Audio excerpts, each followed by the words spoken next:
Now, from the Ford Sports Desk, KOMU8 Sports. Howdy, folks. The first meeting of the season between Columbia's crosstown basketball rivals offered quite a matchup. The #1 team in the state, Hickman, visited 10th-ranked Rockbridge last night. There's Jimmy Witt, just a junior, leads Hickman and showcased a lot of his talents in this one. We'll pick things up in the first quarter. There is Witt. He gets the pull-up jumper to fall, and the game tied at 2 early on. Still in the first quarter, Witt with the acrobatic shot in the lane. Hickman goes up 4-2. Later on, we got Jackson Dubinsky. Gets into the scoring for Rockbridge with a bucket and the foul. Bruins led after the first quarter, 19-13. Now in the second, Witt added again for Hickman with a three-pointer. That made a 21-18 Rockbridge lead. Still in second, Ryan Kreklo adds a bucket for the Bruins, and it was 34-32 in favor of Rockbridge at the half in this one. Second half now, Dubinsky comes up big with a 3 for Rockbridge, dropping it down right there. And then later on, Witt gets the steal, takes it all the way down from court to court, and actually gets up and over the rim for a slam dunk. However, he would get called with a technical foul, but seemingly understands the reasoning behind it. And Hickman would finish off the Bruins with this two-pointer from Douglas Johnson, made it 59-49. Hickman would go on to win 68-66. And Tolton took on Centralia at home last night. First quarter, Cameron Bagley fakes right, drives left, layup up and good. Trailblazers up early on.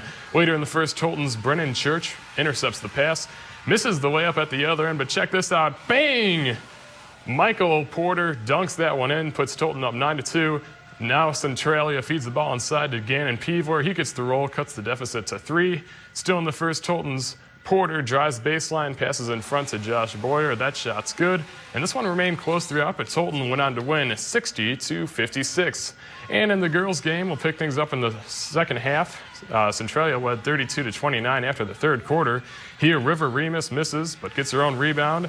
And the shot's good to go on the second attempt. That made it 36-32. Later on in the fourth, Trailblazers find Remus for the perimeter 3. That put Tolton up 45-36. And Centralia kept it close, though. And this three-pointer by Kylie Chitwood cuts the deficit to 5. But Tolton was able to knock down the free throws and bear down from the free throw line to stay on top. And they went on to score 21 points in the fourth to win 50-43.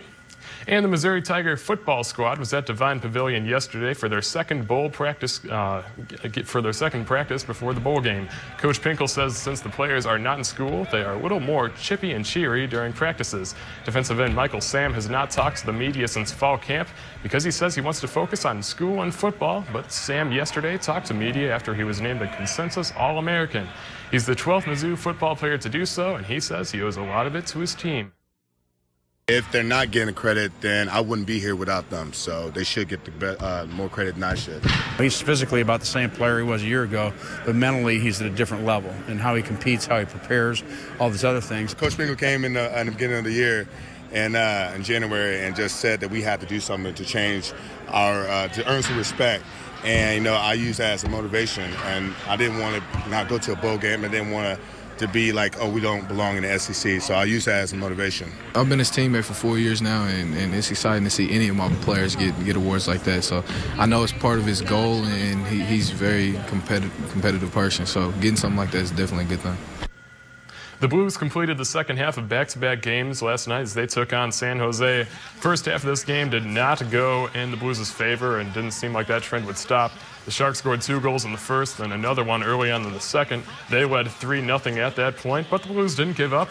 Kevin Shattenkirk fires one from the left point and beats Antti Niemi glove side. That made it 3-1.